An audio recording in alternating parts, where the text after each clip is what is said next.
اعوذ باللہ من الشیطان الرجیم بسم اللہ الرحمن الرحیم السلام علیکم ورحمۃ اللہ وبرکاتہ۔ محترم سامعین، ترجمہ کلاس میں آپ سب کو خوش آمدید کہتے ہیں، اور آج کی کلاس میں ہم بات کریں گے آیت نمبر 220 سے آیت نمبر 221 تک۔ بسم اللہ الرحمن الرحیم۔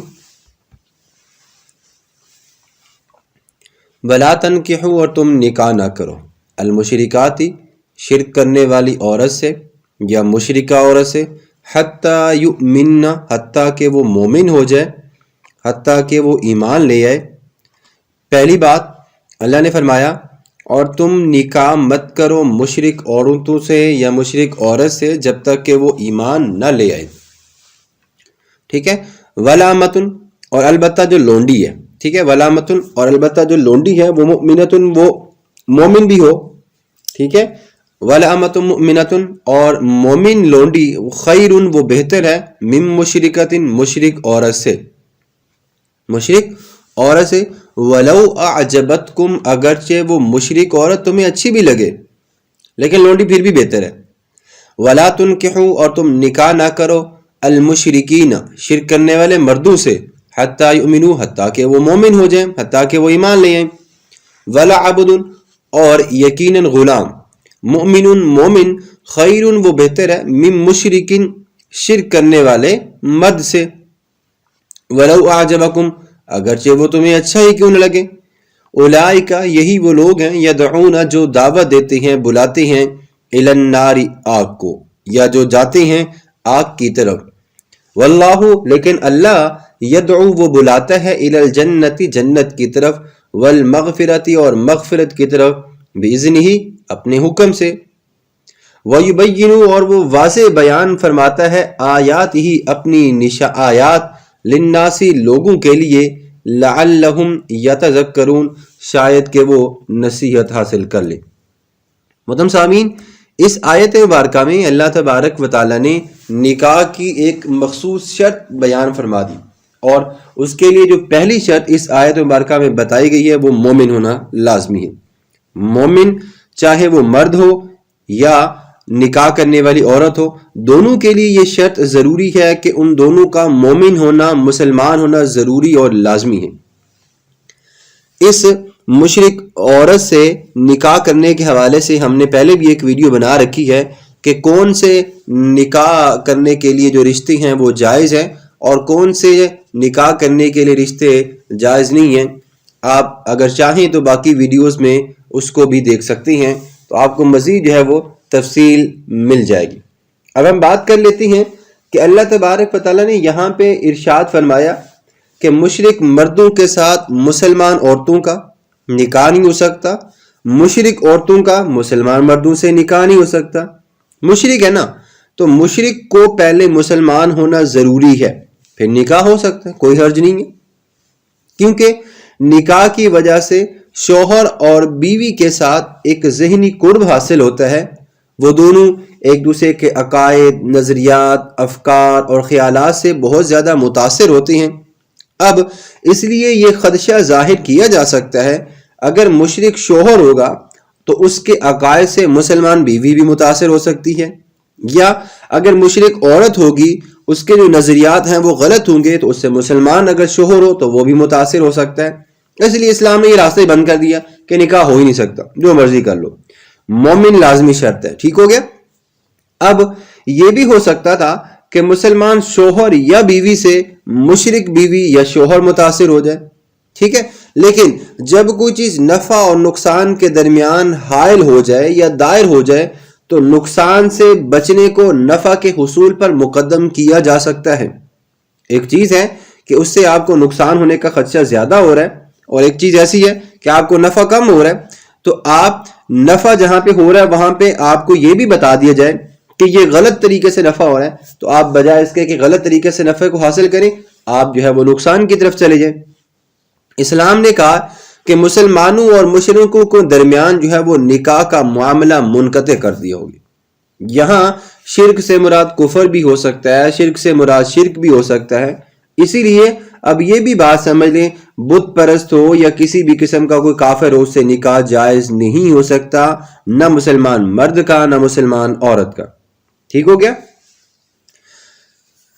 یہ آیت مبارکہ جو ہے وہ حضرت ابو مرثد غنوی کے متعلق نازل ہوئی. انہوں نے نبی کریم صلی اللہ علیہ وسلم سے اجازت طلب کی کہ وہ اناک نامی ایک مشرکہ عورت سے نکاح کر لیں جو نہایت حسین و جمیل عورت تھی. اور حضرت ابو مرثد جو ہے وہ مسلمان ہو چکے تھے. انہوں نے کہا یا رسول اللہ صلی اللہ علیہ وسلم وہ عورت مجھے بہت اچھی لگتی ہے. تب اللہ نے یہ آیت مبارکہ نازل فرمائی اور فرمایا کہ مشرک عورتوں سے نکاح نہیں ہو سکتا الا یہ کہ وہ مسلمان ہو جائیں. الدر المنشور جلد نمبر 1 صفحہ نمبر 256. اس آیت میں مزید یہ بھی بیان فرمایا گیا کہ آزاد مشرک کی نسبت مسلمان غلام بہتر ہیں اور کسی آزاد مسلمان عورت کا نکاح مسلمان غلام سے کر دینا وہ اللہ کے نزدیک ٹھیک بھی ہے. ٹھیک ہے، اس سے بہتر یہ ہے کہ آپ ایک کام کریں، مسلمان غلام سے آپ نکاح کرنے کی بجائے آپ اس کا نکاح کسی آزاد مشرک سے کیے دیں. حالانکہ جو غلام ہے نا وہ تو کفر بھی نہیں ہے، اس کے اوپر تو ہے ہی نہیں، لیکن پھر بھی نکاح کے جواز کے لیے یہ آیت ہمیں واضح طور پر سمجھائی جا رہی ہے. ٹھیک ہے، اسی طرح اس نکاح کے حوالے سے انشاءاللہ اللہ نے اگر ہمیں زندگی دی تو ہم انشاءاللہ سورۃ النساء میں جب پہنچیں گے تو ضرور جو ہے وہ اس کے بارے میں مزید روشنی ڈالیں گے. قرآن مجید میں اللہ تبارک و تعالیٰ نے ارشاد فرمایا اسلام میں یہ جائز ہے کہ اہل کتاب عورتوں کے ساتھ مسلمان مرد نکاح کر لیں، لیکن اہل کتاب مردوں کے ساتھ مسلمان عورتوں کا نکاح نہیں ہو سکتا. ٹھیک ہے، عورتوں کے ساتھ مسلمان نکاح کر سکتی ہیں، مردوں کے ساتھ مسلمان عورتوں کا نکاح نہیں ہو سکتا. قرآن مجید نے مشرک عورتوں سے نکاح کی ممانعت کے باوجود بھی کتابیہ یعنی یہودی یا عیسائی عورت کے ساتھ نکاح کی اجازت دی ہے. جیسے اللہ نے قرآن میں ارشاد فرمایا وَطَعَامُ الَّذِينَ أُوتُوا الْكِتَابَ حِلٌّ لَكُمْ وَطَعَامُكُمْ حِلٌّ لَهُمْ وَالْمُحْصَنَاتُ مِنَ الْمُؤْمِنَاتِ وَالْمُحْصَنَاتُ مِنَ الَّذِينَ أُوتُوا الْكِتَابَ مِنْ قَبْلِكُمْ إِذَا آتَيْتُمُوهُنَّ أُجُورَهُنَّ مُحْسِنِينَ غَيْرَ مُسَافِحِينَ وَلَا مُتَّخِذِي أَخْدَانٍ. سورۃ المائدہ آیت نمبر 5.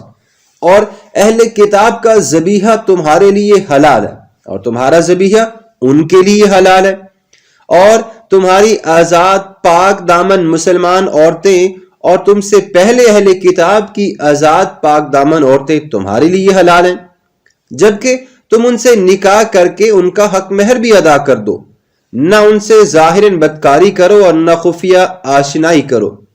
اب اللہ نے یہاں پہ مشرک عورتوں سے نکاح کی ممانعت تو کر دی تھی، پھر کتابیہ سے نکاح کی اجازت کیوں دی؟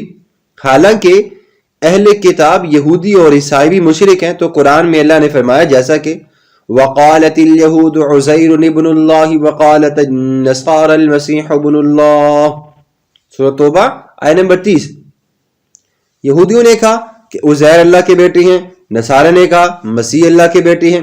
اب اس کا جواب یہ ہے کہ یہود و نصارہ دونوں تو مشرک ہی ہیں، لیکن قرآن مجید کی اصطلاح یہ ہے کہ اس نے بت پرستوں پر مشرکین کا اطلاق کیا ہے اور یہود و نصارہ پر اہل کتاب کا، جیسا کہ قرآن میں اللہ نے ان کے بارے میں مزید فرمایا ما یود الذین کفروا من اہل الکتاب ولا المشرکین.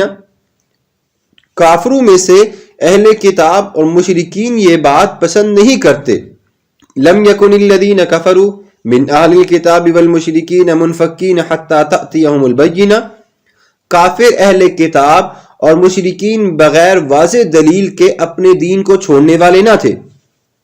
اب اس کا دوسرا جواب یہ بھی ہے کہ مشرک عورتوں میں اہل کتاب عورتیں بھی داخل تھیں، لیکن اللہ تبارک و تعالیٰ نے مشرکات کے عموم سے ہی اہل کتاب کی عورتوں کو استثناء کر دیا، اور یہ اصطلاح میں عام مخصوص عنہ البعض ہے. جیسا کہ حافظ جلال الدین سیوطی رحمۃ اللہ علیہ فرماتے ہیں کہ حضرت ابن عباس رضی اللہ تعالیٰ عنہما سے قول منقول ہے وَلَا تَنْكِحُ الْمُشْرِكَاتِ. تو آپ بتاتے ہیں اس آیت سے اہل کتاب کی عورتوں کو مستثنیٰ کر دیا، اور یہ دلیل باقاعدہ استثناء آیت ہے. وَالْمُحْصَنَاتُ مِنَ الَّذِينَ أُوتُوا الْكِتَابَ، اور اہل کتاب کی آزاد پاک دامن عورتیں تمہارے لیے حلال ہیں.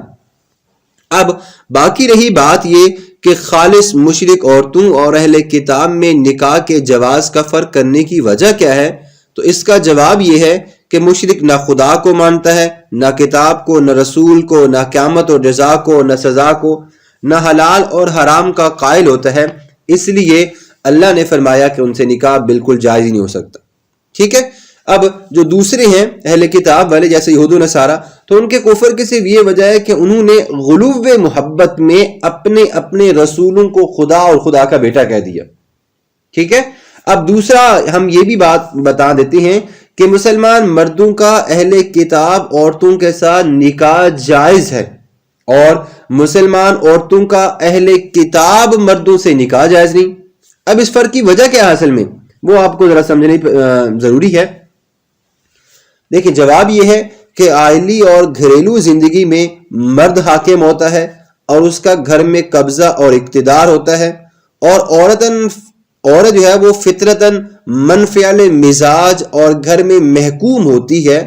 وہ اگر کسی یہودی یا عیسائی مرد کے ساتھ مسلمان عورت کا نکاح جائز ہوتا، ٹھیک ہے دوبارہ سمجھیں، اگر کسی یہودی یا عیسائی مرد کے ساتھ مسلمان عورت کا نکاح جائز ہوتا تو عین ممکن تھا کہ وہ مسلمان عورت اپنے کافر شوہر کے معتقدات اور خیالات سے متاثر ہو جاتی اور اسلام کو چھوڑ کر وہ مرتد ہو جاتی. اس کے برعکس جب شوہر مسلمان ہو اور بیوی یہودی یا عیسائی ہو تو چونکہ گھر میں حاکم کون ہوتا ہے؟ شوہر. اس لیے گھر میں اسلامی ماحول ہوگا، اور اہل کتاب عورت کو اسلام بھی یہ بتاتا ہے کہ وہ اس کو قریب سے دیکھے، پڑھنے اور سمجھنے کا موقع ملتا ہے. لہٰذا یہ بات زیادہ ضروری ہے کہ اسلامی معاشرہ اسلام کی تہذیب اور مسلمان خاندان سے میل جول اور ربط و ضبط کی وجہ سے اس کے اسلام قبول کرنے کے بہت سارے ذرائع اس کو میسر ہو سکتے ہیں. اگر شوہر مسلمان ہو تو وہ اپنی بیوی کو بھی مسلمان کر سکتا ہے. ٹھیک ہے، دیر ہو جائے یہ الگ بات ہے. اب اگر وہ مسلمان نہ بھی ہو تو بہرحال بچے اگر ہوں تو وہ باپ کے تابع ہو سکتے ہیں، وہ دین کو قبول کر سکتے ہیں. بہرحال یہاں پہ بات ہمارے فقہا نے یہ بھی لکھا ہے کہ دارالکفر میں اہل کتاب عورت کے ساتھ نکاح کرنا مکروہ تحریمی ہے، حرام کے قریب ہے، کیونکہ وہاں کفر کا غلبہ زیادہ ہوتا ہے، اور جس حکمت کی وجہ سے اہل کتاب عورت کے ساتھ نکاح کو جائز قرار دیا گیا اس کے پورے ہونے کے مواقع وہاں پہ ملتے نہیں ہیں. ٹھیک ہے، تو اس کی تفسیر مزید انشاءاللہ ہم سورۃ المائدہ کی آیات میں بھی ضرور کر دیں گے. تو آج کی مختصر ویڈیو میں ضرور آپ کو یہ سمجھ آ گئی ہوگی کہ مشرک مردوں اور عورتوں سے نکاح نہیں ہو سکتا حتیٰ کہ وہ مومن ہو جائیں. اور اس کے بعد اللہ نے اہل کتاب عورتوں کے ساتھ جو ہے وہ نکاح کرنے کے حوالے سے کیا بات کی وہ بھی ہم نے آپ کو سمجھا دی. اگر پھر بھی آپ کو کسی بات کی سمجھ نہیں آئی تو ویڈیو کو روک کے دیکھ سکتی ہیں، دوبارہ دیکھ سکتی ہیں. اگر پھر بھی کوئی مسئلہ درپیش ہو رہا ہے تو آپ ہمیں کمنٹ سیکشن میں ضرور پوچھ سکتے ہیں.